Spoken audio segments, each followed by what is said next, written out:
ఎందుకంటే ఇంతకుముందు కళ్యాణ్ గారు మాట్లాడడం వేరు, ఈ సభలో ఆయన ఇచ్చే ప్రసంగం అంటే ఒక క్లియర్ రోడ్ మ్యాప్ అండి. దేశ భవిష్యత్తుని దృష్టిలో పెట్టుకుని ఇటువంటి నాయకత్వం మనకి ఎంతో అవసరం. పవన్ కళ్యాణ్ గారు ఏంటంటే నిస్వార్థంగా ప్రజల కోసమే నిలబడే వ్యక్తి.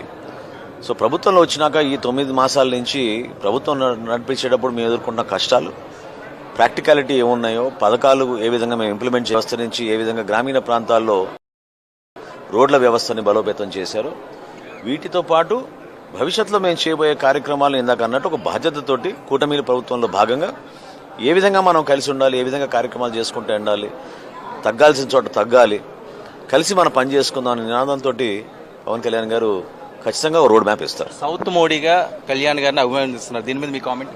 అట్లా ఒకరితో పోల్చుకోవడం కాదండి, కానీ ఈ ప్రయాణం అనేది చాలా యూనిక్ ప్రయాణం పవన్ కళ్యాణ్ గారు. ఎందుకంటే ఒక పొలిటికల్ బ్యాక్గ్రౌండ్ లేకుండా